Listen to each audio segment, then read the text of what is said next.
Inaasahang mas magiging mabilis na rin ang pag-unlad sa probinsya ng Pampanga. Ito'y matapos ideklara ng AFP ang naturang probinsya bilang mapayapang lugar at ligtas na mula sa banta ng anumang rebeldeng grupo. Ang ulat mula kay Dina Pagibitan.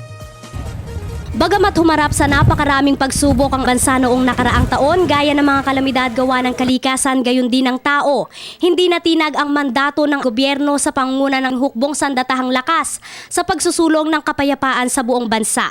Patunay na riyan ang pagdedeklara sa lalawigan ng Pampanga bilang o tahimik na lugar at handa para sa progreso sa pamamagitan ng isang Memorandum of Agreement.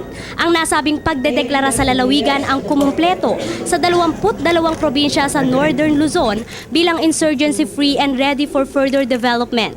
Ito ay dahil sa kawalan ng mga indikasyon ng kaguluhan o karahasan sa lugar gawa ng mga rebelde.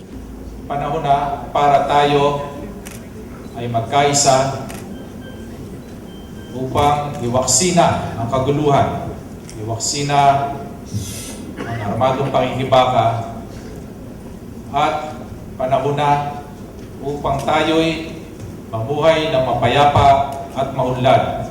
Isa ang Pampanga sa maituturing na makasaysayang lugar sa Pilipinas. Dito raw kasi nagsimula ang insurgency noong early 70s, kaya naman isang tagumpay na maideklarang mapayapa ang lalawigan. Sa 75 lalawigan na binabantayan ng AFP dahil sa mga aktibidad ng mga rebelde, 43 na dito ang naidedeklarang mapayapa. Na ang solusyon sa ating mga problema ay hindi away, hindi patayan, kundi tayo ay magtulungan, magkapit-bisig sa tunay na diwa ng Pilipino, ang diwa ng bayan.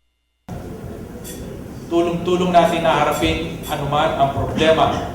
Lubos naman ang pasasalamat ni Pampanga Governor Lilia Pineda sa AFP at PNP sa paggawa nito ng mga hakbang upang tuluyang makamit ang kapayapaan sa lugar. Dahilan kaya kumpiyansa ngayon ang pamunuan na darami ang investors na mamumuhunan sa kanilang lalawigan. Bilang mga pinuno, malaking papel daw ang gagampanan ng bawat opisyal sa pagpapanatili ng kapayapaan sa kanilang lugar. Ano ito may pagpapatuloy para maging insurgency-free ang buong Pilipinas, hindi lang yung 43 provinces. Nasa ating nagtatrabaho, sumiservisyo sa kapwa nating Pilipino. Nasa gobyerno yan. Nasa amin. Nasa mga mayors, nasa mga barangay officials. Samantala, bilang mga tagapagtanggol ng bayan, hangad ng AFP na marinig ang kanilang tinig upang mapalitan ang hidwaan ng mapayapa at maunlad na bayan. Sana sa ibang panig ng ating bansa ay madinig ang napakalakas nating mensahe na ihinto na ang hidwaan, ihinto na ang armadong pakibaka. Para sa Telebisyon ng Bayan, ako si Dina Pagibitan.